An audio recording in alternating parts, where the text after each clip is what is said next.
Are you going to live in that haystack, Basim?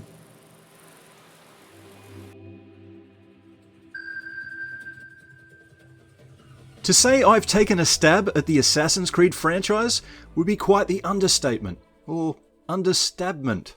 I took my oath in 2007 at the altar of Altair. I've gone under the hood of more than 15 games in this killer series about serial killers. I've spent 2,454 years consciousness commuting in an animus through the eagle-visioned eyes of no fewer than 24 hitmen and women. Whenever a new AC is announced, my ears prick up quicker than jewel-hidden blades. That said, and while the last few Animus updates were interesting, I missed the time when this fancy Abstergo sunbed was an undisputed killer app. Every new ARPG revision since Assassin's Creed Syndicate has required a bigger leap of faith on my behalf, though the franchise's through line, making interesting slices of history come to life, with death, has still kept me faithful to this order. However, it does seem that Ubisoft has crunched the data of some sort of poll, and the downward trajectory of that has made them lean towards an Animus firmware rollback. The DNA revert that they're proposing today is Assassin's Creed Mirage, a game I spent 4 hours synchronizing with. That's a memory sequence that I'll gladly share with you in a sec, but first I'm just going to throw in some non-commentary gameplay.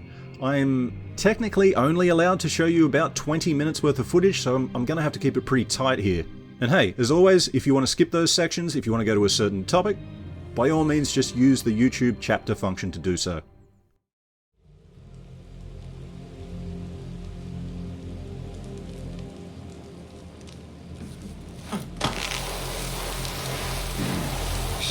Quietly, Basim.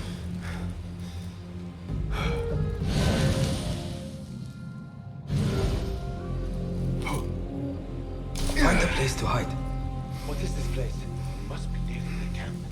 We have the element of surprise. Be ready.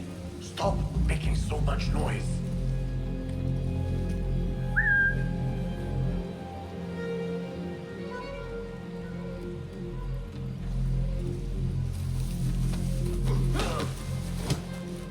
Quickly! I am behind you. We must strike fast.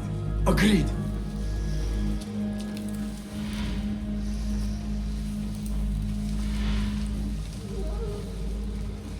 We must wait for the right moment.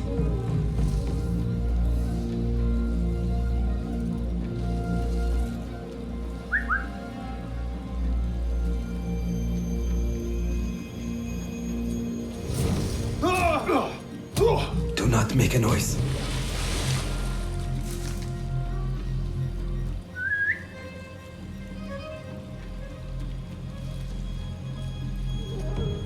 What the?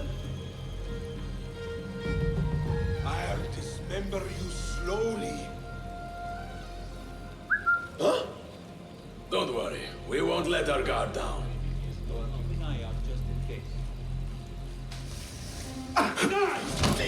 You are done for. Prepare for hell.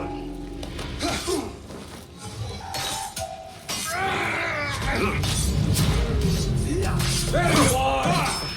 Yes! Show no mercy! Got you! Missing yourself, mate? There you are!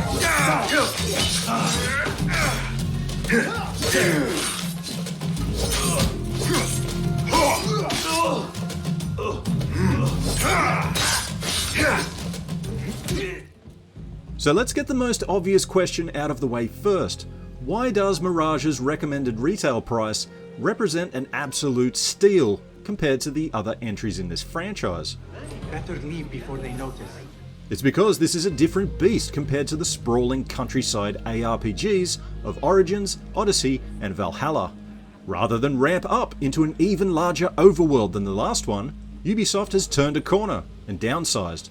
A single, central location is going to be your playground, not the Middle East entire. And, not to Baghdad, but this is very much your father's AC sandbox. Rat-warren streets instead of rolling hills and seas of triple-digit hour playtimes. In short, Mirage is, in many ways, but not all, an arse-creed from the time when we still all giggled at the abbreviation arse-creed. Come back here, would you? and this also means that it represents a shorter hayride as well. Now, while I've seldom found publisher estimates to be accurate to my experiences, Ya Ilahi. Ubisoft has earmarked this at 20 hours main run and 30 hours for full collectibles.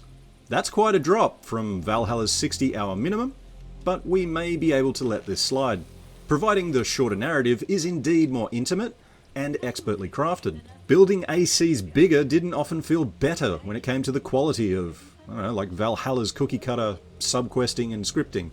My particular hands-on picked up at an indeterminate point during the prologue, in the year 861 in Anbar.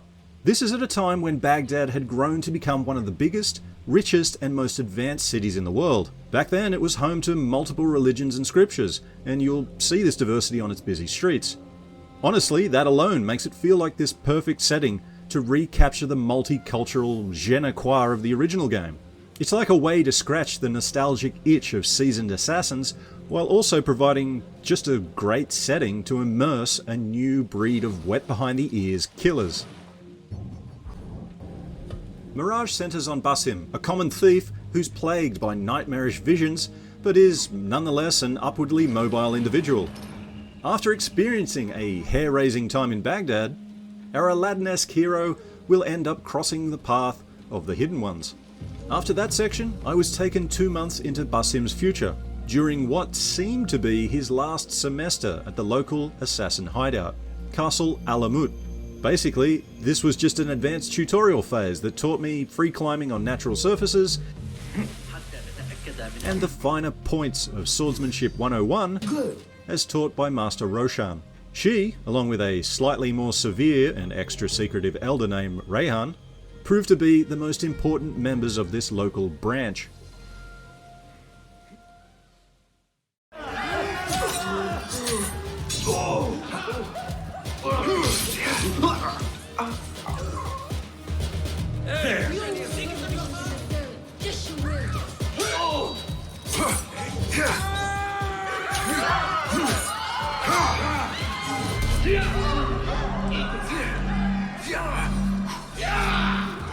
God is with me!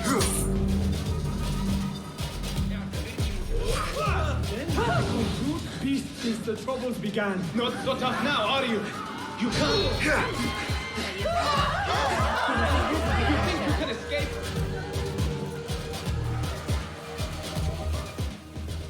Before I dive into the nitty-gritty of getting slitty in the city, I should probably take a moment to share some points of interest about Basim as a character. TLDR, I like him. He exists in this sweet spot between those stoic assassins, like Altair, Anno and Connor, and the other extreme, the more bombastic ones like Ezio and Edward Kenway. He feels like a good middle ground. I mean, the dude clearly has a fierce sense of right and wrong, and an unwillingness to kowtow to some of his new masters. That said, he's seen as stubborn by some of his classmates, though it's also noted that he shares a disposition with his bird, Enkidu. Both are known to be very intelligent, but very impatient. Series veterans should have no fear of being stuck in the doldrums of assassin initiate inadequacy, because there's really minimal slog to get good. Amusingly, a great competence leap is gifted to Basim in a very early, good old-fashioned training montage. Now, it's worth noting that Ubisoft is actually okay with me showing you that particular cutscene, so there's a link right up the top there. I definitely recommend checking that out because it is my 80s-tastic remix of that scene. I'm also going to chuck it right on the end of this video.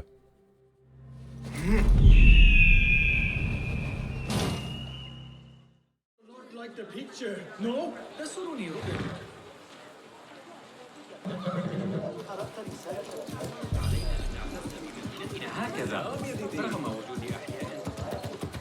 These degenerate rascals. Be careful.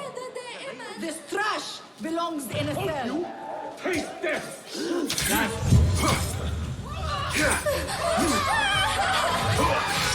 Yeah! Nice hit! So slow! Pathetic!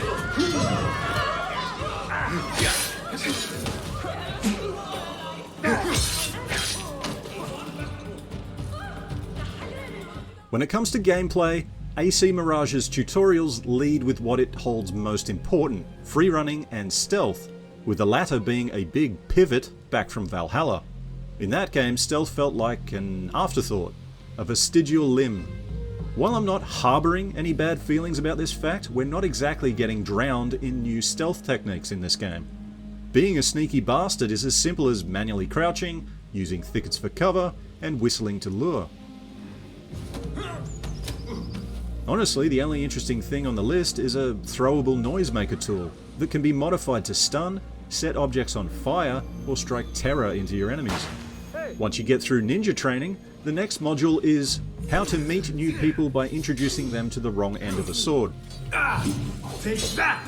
Where did that come from? Interestingly, whereas some ACs wanted you to do this sort of balancing act between going loud and throwing your weight around versus being a ninja, it's clear Ubisoft wants you to sneak shank people above all else. The reasons that support this theory? Combat is a parry-based affair that happily mobs you with many opponents, and you really need to be on fire with your timing skills to take down this mob, because you'll be punished for non-economical striking or dodging with this deadly stamina-drained state. Not gonna lie, I had hoped that Ubisoft was going to revert things in this area too, by doing away with this kind of combat. Call me very old-fashioned, but I feel the same way when it comes to assassination. On the one hand, I love that social stealth is back in vogue, and that you can one-hit kill basic guards just fine. Hold on! Hold a moment! That man is a killer!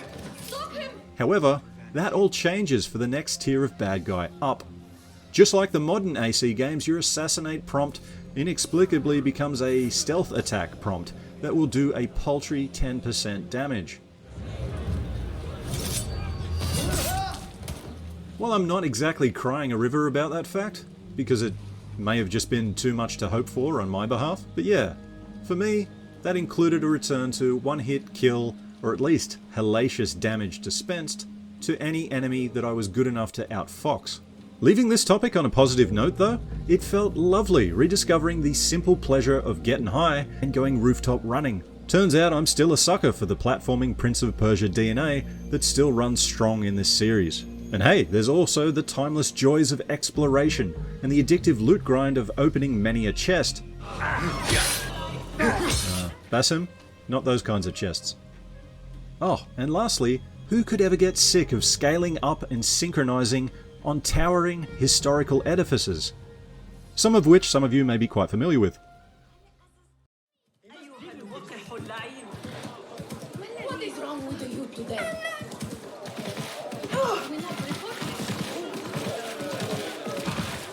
Say, I've seen them.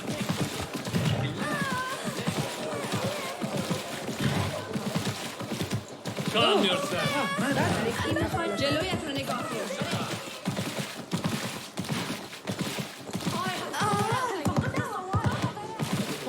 چرا حواست رو جمع نمی‌کنی؟ أرجوكم أرسلوا مساعدة. You know, it wasn't Sajjad that led the charge. When it comes to audio, I appreciate the devs taking the time to provide an authentic Arabic VO option. So much so, I actually took the time to do a bunch of side-by-side comparisons of the exact same scene using the English actor and then the Arabic rendition. Sadly, a Ubisoft capture guideline mandate prevents me from sharing this experiment in full, but I think I can get away with a quick comparison of the same lines here. Let us not keep Darwish waiting. I cannot bear another lecture. What could be more in these contracts? It is quite a few Darwish has pushed your way now. He knows I will come through. You have his trust. That much is clear. Do you suppose you have theirs? These shadowy types? I should hope so by now. Then they should show it. You take all the risk and they offer little in return. They are liberators, Nihal, not merchants. فلنعجل قبل أن يطول بدرويش الانتظار. لن أتحمل منه عظات أخرى. العقود التي أثقل بها درويش كاهلك ليست بالقليلة. يثق بأنني سأفعلها. أعلم يقيناً أنك تحظى بثقته، لكن هل تظن أنك تحظى بثقتهم؟ أعني هذه الشخصيات الغامضة. أرجو ذلك بعد كل ما جرى. عليهم إثبات ذلك. إنك تتحمل المخاطر كلها ولا يقدمون إلا القليل. إنهم محررون يا نهال، ليسوا تجارا. So anyway, just as I would recommend playing the Metro series in Russian, or Ghost of Tsushima in Japanese, I feel that playing Mirage in Arabic is the way to go. I just think the actor that they got for it has a slightly richer and more mature voice. A bit more gravitas to elevate the experience, so to speak. As for the soundtrack, well, you've been listening to it, and I only heard a small slice, but I do like what I hear. There is something that I found particularly surprising though. It interweaves era-authentic world music with 80s-esque synth. That was definitely not on my bingo card, and it does make me wonder what decade the outside the Animus sections are set in, if there are any. When it comes to eye candy, I do believe that the pre-launch visuals you've seen so far are a fair representation of how Mirage looks and runs, on PC at least.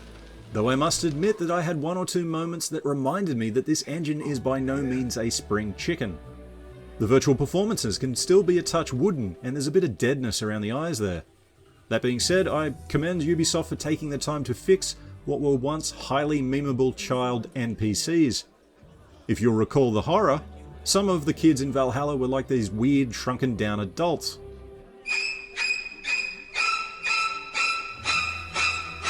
I still have nightmares. In terms of other improvements, I think the interiors seem to be more richly detailed, and the ambient dust tech shows true grit, in that it looks markedly better than the sandy streets we got in Assassin's Creed Origins. When it comes to final thoughts, I'm swinging way more towards the positives than the negatives here. Other slight issues popped up when I was trying to get my webless Peter Parkour on.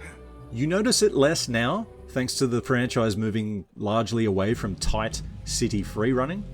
But there are some old platforming peccadillos that have endured, like getting momentarily impeded by ground objects, or the system not interpreting what you wish to achieve in certain overhang situations. Also, while Basim interacts with crowds naturally 90% of the time, I did notice moments in a few escape scenarios where they suddenly became human bollards. And speaking of NPCs, I do believe their reactions are still in a tuning process. In this current build, I found that I could act like the most bizarre thing in town, and nobody said boo. But I digress. It's preview code, right? Comes with the territory. Overall, I'm currently okay with Mirage not being a big leap in evolution. It's more of a lateral, sideways jump back to a sturdier, more familiar handhold. And although I've yet to gel with its take on hidden blade effectiveness, the setting, style, and unmistakable substance of its new protagonist did serve to remind me of why I still carry a flame for this series. Basically, I went in skeptical, but now I'm sitting here looking at my gaming chair, wishing it had a past time prompt to carry me faster to launch day. Because, despite a few low-level concerns, I'll be damned if Mirage hasn't got me all Chrombopulous Michael. I can't wait to go killing again.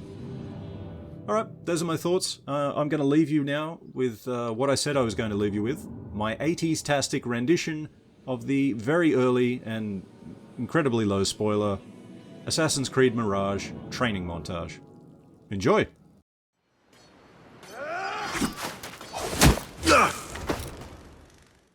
If you're going to storm Kim Jong-il's palace single-handed, we have to make you a complete soldier in very little time.